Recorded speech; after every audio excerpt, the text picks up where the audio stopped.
Kasako Media, tunaangazia maisha, tunaandika kesho.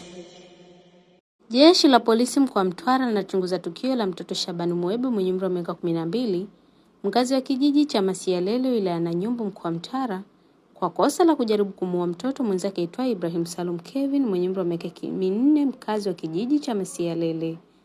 Tukio hilo limetokea tarehe 23 mwezi wa kwanza mwaka 2026 katika kijiji cha Masialele wilaya ya Nanyumbu mkoa wa Mtwara, baada ya mtuhumiwa kumlaghai mhanga akiwa anacheza na watoto wenzake na kuelekea naye katika msitu wa jando wa kijiji kisha kumjeruhi shingoni kwa kutumia kiwembe na kumtelekeza katika pori hilo. Chanzo cha tukio hili kinachunguzwa. Mhanga anaendelea kupata matibabu katika hospitali ya Misheni Ndanda wilaya ya Masasi. Kupitia doria na misako, jeshi la polisi kwa kushirikiana na askari wa wanyama pori limefanikiwa kuwakamata watuhumiwa wawili, Ignas Aaron Mponzi mwenye umri wa miaka 37, mwalimu shule msingi na Mitende, na Dickson Ado mwenye umri wa miaka 46, mkulima, wote wakazi wa kijiji cha Nangumbu ila Ruangwa mkoa wa Lindi, kwa kosa la kupatikana na nyara za serikali yaani meno ya tembo. Watuhumiwa hao walitoka na meno ya tembo ila Ruangwa kwa kutumia pikipiki aina TVS ambayo haina namba za usajili kwa ajili ya kwenda kuuza ila ni Masasi. Watuhumiwa walikamatwa katika nyumba ya kulala wageni, jina limehifadhiwa, wakiwa wanamsubiri mteja ambaye alikubaliana naye kufanya biashara.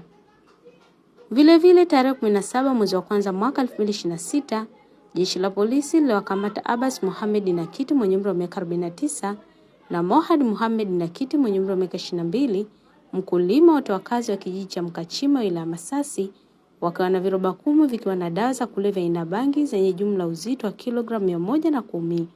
Watuhumiwa hao walihifadhi dawa hizo za kulevya aina bangi katika nyumba ya Abbas Mohamed kwa lengo la kujipatia kipato. Pia Ramadhani Abdalla Saidi mwenye umri wa miaka 32, Sharafi Hussein Rajabu mwenye umri wa miaka 22, na Bashiru Idi Omar mwenye umri wa miaka 23, wote wakazi wa kijiji cha Mkachima tarafa Mchauru ila Masasi mkoa wa Mtwara, walikamatwa wakiwa na viroba 8 vikiwa na dawa za kulevya aina bangi zenye uzito wa kilogramu 94. Watuhumiwa walihifadhi dawa hizo za kulevya aina bangi kwa lengo la kujipatia kipato.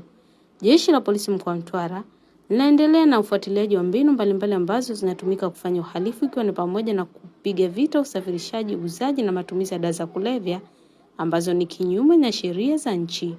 Nikusi mtazamaji wa Kasako Media, kwa update zaidi unaweza kutufuatilia kupitia mitandao yetu mbalimbali ya kijamii ambapo Instagram na Facebook ni Kasako Media. Kasako Media, tunaangazia maisha, tunaandika kesho.